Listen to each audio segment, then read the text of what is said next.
สบายดีคลิปนี้ครูซิงจะมาสอนเกี่ยวกับการส่งรีพอร์ตผ่าน Google Form ที่ผู้ปกครองจะต้องส่งรีพอร์ตเข้าร่วมเรียนกิจกรรมกับทางพวกเขาเมื่อผู้ปกครองเข้ามาฟอร์มเนาะก็จะเห็นข้อมูลหน้านี้เราจะมาเบิ่งวิธีกรอกข้อมูลเพิ่งส่งรายละเอียดนำกันเลยทำอิฐจะเป็นภาคส่วนตื่มข้อมูล 1. Country or region of residence ข้อมูลประเทศให้เฮากดขึ้นเบิ่งลิสต์แล้วกดเลือกเอาประเทศลาว 2. Center name แม่นเฮาจะใส่ชิจิดะลาว 3. Parent Guardian Name or Nickname ชื่อผู้ปกครองหรือชื่อลิ้นตัวนี้ครูซิงแนะนำให้เขียนชื่อแท้และนามสกุลพร้อมทั้งวงเล็บชื่อลิ้นทั้งท้ายให้เพิ่นนำ 4. Child's Name or Nickname ชื่อลูกก็เช่นเดียวกันแนะนำให้ใส่ชื่อแท้นามสกุลลูกและก็วงเล็บชื่อลิ้นนำเด้อ 5. Child's Age อายุลูกตัวนี้แม่นให้เฮาคลิกเลือกตามอายุตัวจริงของลูกเฮาได้เลย 6. Course Name สำหรับคอร์สเรียนแม่นให้เลือก Infant Course ในแถวที่ 3ต่อมา Jet Center Enrollment History แม่นระยะการเรียนของลูกเฮาถ้าเรียนได้1ปีก็คลิกเลือก1ปีเนาะถ้าเรียนได้มา2ปีก็คลิกเลือก2ปีแต่ถ้าผู้ปกครองท่านไหนบ่แน่ใจว่าลูกเฮาเข้ามาร่วมเรียนชิจิดะได้จักปีแล้วสามารถสอบถามกับทางครูประจำห้องต่อมาจะเป็นภาคส่วนตอบคำถามข้อที่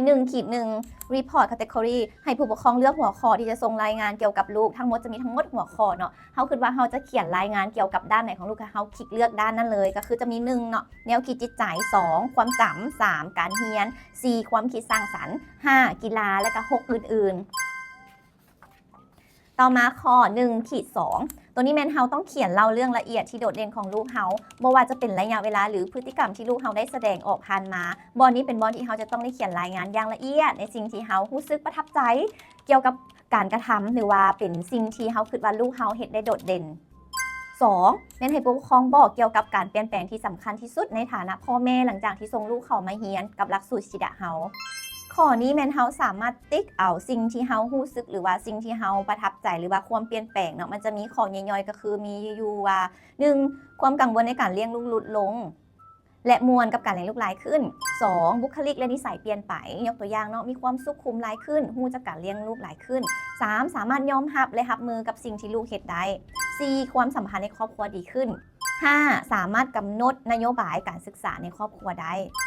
6. ฮู้แนวทางและการจัดการในการให้การศึกษาแก่ลูกก่อนเข้าประถมหรือว่า7แมนอื่นๆเนาะ1 2 3 4 5 6 7 7ข้อให้เฮาติ๊กเลือกส่วนข้อต่อมาข้อ 3 บอก 3 กิจกรรมที่ลูกมักเรียนในห้องชิจิดะยกตัวอย่างอาจจะเป็นเจ้าบางจิ๊กซอฟังนิทานเรียนเลขเรียนภาษาลาวหรืออีกอย่างก็ได้ที่เฮาคิดว่า3อย่างที่ลูกแบบว่ามักเรียนและเพิ่นเอนจอยในการเรียนในห้องหรือถ้าผู้ปกครองท่านใดบ่แน่ใจซื้อกิจกรรมก็สามารถสอบถามกับครูประจำห้องเพิ่นเติมได้เด้อเจ้าสุดท้ายข้อ 4 เนาะบอกเกี่ยวกับอุปกรณ์ของชิจิดะมา1อย่างที่ทานใช้ซื้อไปใช้หรือว่าใช้แล้วรู้สึกว่าอุปกรณ์นี้มีประโยชน์ถ้าผู้ปกครองท่านใดบ่เคยซื้อเนาะก็อาจจะใช้ซื้ออุปกรณ์ที่เฮาเล็งไว้หรือว่าเฮาคิดอยากซื้อในใจก็ได้ตัวนี้โดยและนี่แมนแบบฟอร์มตอบคำถามสำหรับการส่งรายงานของผู้ปกครองถ้าผู้ปกครองท่านใดมีข้อสงสัยหรือว่ามีจุดใดที่บ่เข้าใจสามารถสอบถามมาทางชิจิดะของเฮาได้เลยเด้อขอบใจ